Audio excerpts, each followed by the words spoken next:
Hello dear student, today we shall read the story The Red Trap. It is written by the Salma Lagerlof.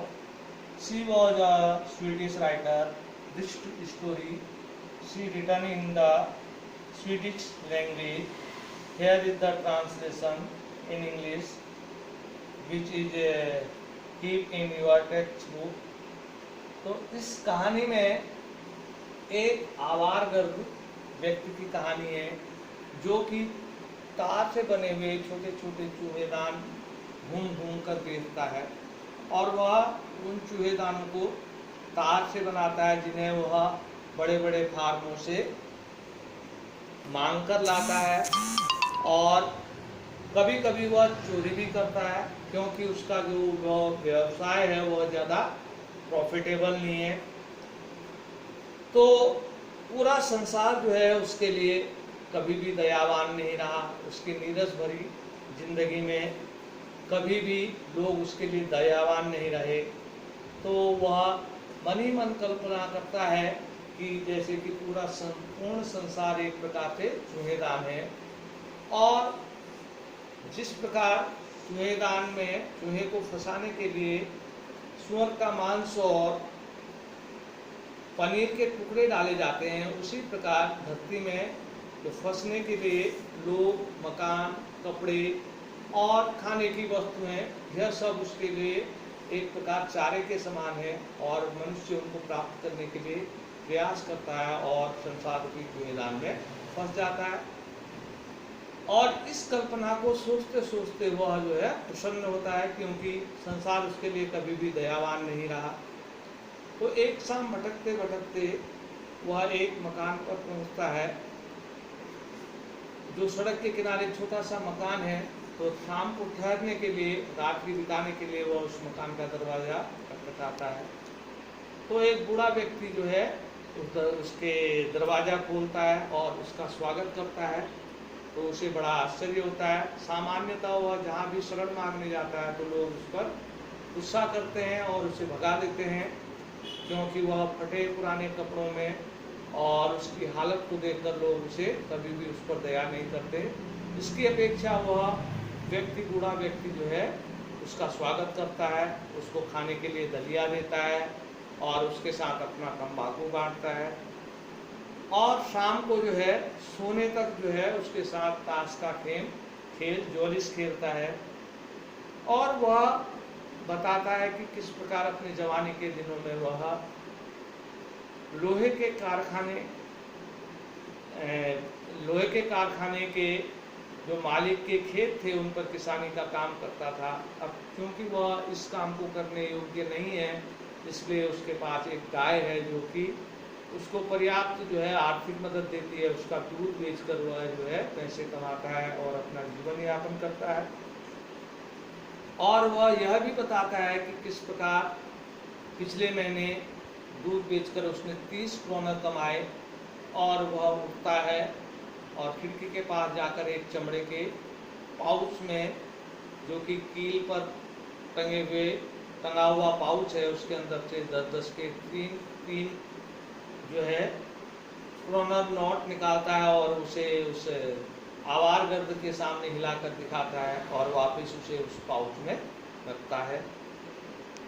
और रात्रि को दोनों आराम की नींद सोते हैं। सुबह किसान जल्दी में उठता है और उसे अपनी गाय से दूध लगाने की जल्दी होती है और जबकि वह जो आवारगर्द वह सोचता है कि जब घर का मालिक उठ गया है तो उसे भी ज़्यादा देर नहीं सोना चाहिए। वह भी बिस्तर पर से उठता है और दोनों अपने अपने रास्ते को निकलते हैं और गुड बाय बोलते हुए दोनों अपने रास्ते को निकलते हैं। अभी कुछ समय ही बीता रहता है कि वह आवारगर्द वापस से उस मकान के दरवाजे पर होता है, पर वह दरवाज़ा तोड़ने का प्रयास नहीं करता बल्कि वह खिड़की के पास जाता है और उसके शीशे को चकनाचूर करते हुए वह लेदर का जो पाउच है उसको बाहर निकालता है। उसमें से 30 क्रोनर के नोट अपनी जेब में ठूसता है और वापस उस पाउच को कील में टांग देता है। अब यह सोचता है कि क्योंकि उसने चोरी की है तो सड़क के रास्ते जाना उसके लिए अच्छा नहीं होगा, तो वह जंगल का रास्ता चुनता है। शुरुआती घंटों में वह जंगल उसके लिए ठीक व्यतीत होता है, पर जैसे जैसे शाम होती जाती है तो वह जंगल उसके लिए जो है असमंजस भरा हो जाता है। वह देखता है कि सारे रास्ते मुड़कर फिर से वह एक ही स्थान पर पहुंच गया, और ऐसी अवस्था में वह थककर चूर हो जाता है। अब वह कल्पना करता है कि वह भी एक चूहेदान में फंस चुका है, और क्यों उसने किसान के 30 करोड़ चुराए। अब वह संसार के इस जंगल रूपी पिंजरे में बंद हो गया है, जिससे वह कभी नहीं निकल पाएगा। तभी वह मरणासन स्थिति में नीचे गिर जाता है, और जैसे वह नीचे गिरता है तो उसे दूर दूर से कहीं पर हथौड़े के चोट पड़ने की आवाज़ सुनाई देती है। वह सोचता है कि कहीं न कहीं कोई व्यक्ति है, वह उस आवाज़ की दिशा में चलता है। तो वह एक लोह कारखाना है, जहाँ पर कि एक लोहार और उसका जो प्रशिक्षु है वह भट्टी के आगे बैठे हैं और कच्चे लोहे को पिघला रहे हैं। समय समय पर दोनों में से एक उठता है और उस लोहे पर प्रहार करता है। वह लोहा जो कारखाना है वो पहले एक बहुत अधिक प्रसिद्ध था, जिसे अब एक आयरन मैन ने खरीद लिया है, लोह व्यापारी ने खरीद लिया है, और वह दिन और रात्रि को उस पर चक्कर उस कारखाने में आता है ताकि काम सही ढंग से चल रहा है नहीं चल रहा है इसको देखने के लिए आता है। तो वह आवारगर्द भटकता हुआ उस भट्टी के नज़दीक पहुंचता है, और वहां पर रुकने के लिए उससे जो लोहार है उससे परमिशन मांगता है। वह बिना कुछ बोले हुए सर से सहमति जताता है। तब वह एक कच्चे लोहे का टुकड़ा अपने सिराने डालकर भट्टी के नज़दीक सो जाता है। इसी समय पर लोह व्यापारी जो है रात्रि गश्त में आता है कि काम सही चल रहा है या नहीं चल रहा। तो वह देखता है कि एक व्यक्ति वहाँ पर लेटा पड़ा है, वह उसके ऊपर से कपड़ा हटाता है।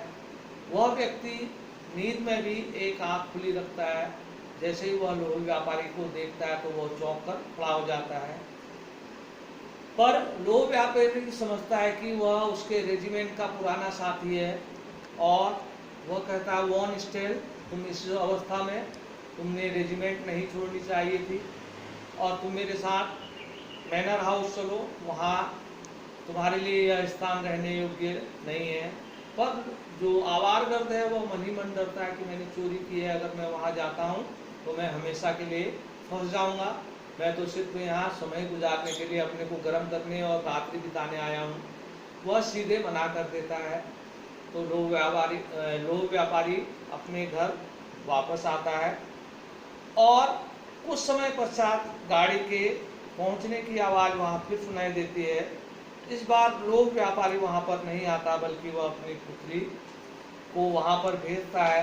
वह सोचता है कि उसकी पुत्री को जो है एडला विल्मेंसन को ज़्यादा योग्यता है, वह किसी व्यक्ति को बना सकती है। जब वह पहुँचती है तो वह उतने प्रेम पूर्वक उससे बात करती है कि कैप्टन वॉन स्टेल, मुझे दुख है कि आप इस स्थिति में पहुँच गए। आप ये समझिए कि आपको जिस प्रकार आपको बुलाया जा रहा है वैसे ही आपको जाने की अनुमति दी जाएगी। तब वह संदेह प्रकट करती है कि वह व्यक्ति जिस प्रकार चौंका, वह सोचती है कि या तो इसने चोरी की है, और या यह वह व्यक्ति नहीं है जिसे हम समझ रहे हैं। फिर भी वह उसे अनुरोध करके मैनर हाउस ले जाती है। तो रात्रि को जब वे बेटी और पिता दोनों ड्राइंग हॉल में बैठते हैं तो उसकी पुत्री कहती है कि मुझे उस पर कुछ भी ऐसा नहीं दिखाई दिया कि वह कभी फौज में कैप्टन रहा हो। तो उसका पिता कहता है कि सुबह जब वह नहा धोकर फ्रेश हो जाएगा और उसके कपड़े बदल दिए जाएंगे तो उसका आवारगर्दपन चला जाएगा और वह व्यक्ति भी साफ सुथरा दिखाई देगा।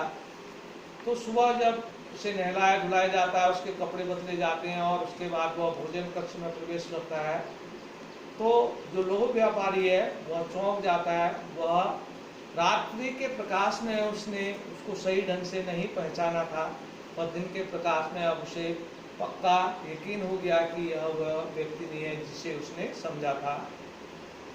तो वह उस आवार गर्द से कहता है कि यह क्या गुस्ताखी है और तुम वॉन स्टेल नहीं हो। तो वह आवार गर्द कहता है मैंने कभी कहा भी नहीं कि मैं जो है वॉन स्टेल हूँ, और अब भी बेहतर यह है कि मैं अपने रास्ते चला जाऊँ, कुछ भी बुरा नहीं हुआ है। पर लोग व्यापारी कहता है कि इसके लिए अगर मैं पुलिस को बुलाऊं, तो वह आवार गर्द चिढ़ जाता है और वह कहता है कि इस पर मेरी गलती नहीं है, मैंने नहीं कहा था कि मैं आपका कैप्टन वॉन स्टेल हूँ, आप ही मुझे यहाँ लेकर आए। क्योंकि क्रिसमस का सीजन है और उसकी पुत्री को बड़ा बुरा लगता है। वह सोचती है कि एक व्यक्ति जो पूरे वर्ष भर घूमता रहा, उसे कहीं भी खाना नसीब नहीं हुआ, भोजन नसीब नहीं हुआ, क्यों न उसे जो है क्रिसमस के सीजन में यहाँ भोजन दिया जाए।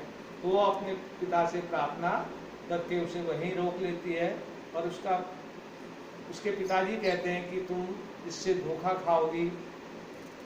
पर अपने पुत्री के सामने वह विवश हो जाता है और तीनों मिलकर रात्रि का भोजन करते हैं और सो जाते हैं। सुबह वे जल्दी ही क्रिसमस की सेवा के लिए चर्च में जाते हैं, जबकि वह व्यक्ति उस समय सोया रहता है। जब वह वहाँ से लौट रहे होते हैं तो उन्हें पता चलता है कि जो व्यक्ति उन्होंने घर पर रखा है वह एक चोर है। वह एक किसान के घर से 30 क्रोनर के नोट चुरा कर भागा है। तो उसका पिता जो है बड़ा चिंतित होता है। वह सोचता है कि जब हम यहाँ हैं तो घर में कितने चांदी के चम्मचें रही होंगी, हमारे घर में से क्या क्या चोरी हुआ होगा। वह संभावना व्यक्त करते हुए जो है घोड़ा गाड़ी में दोनों पिता और पुत्री घर को निकलते हैं। इस बीच में एटला विल्मेंसन का जो चेहरा है वह लटक जाता है, क्योंकि उसने ही जीत करके उस व्यक्ति को रोका होता है। जैसे वह घर के सीढ़ियों के पास पहुंचते हैं तो जो लोग व्यापारी है वह नौकर से पूछता है कि क्या वह व्यक्ति अब भी यहीं है या चला गया है। तो जो नौकर है वह कहता है कि वह व्यक्ति वहाँ से जा चुका है।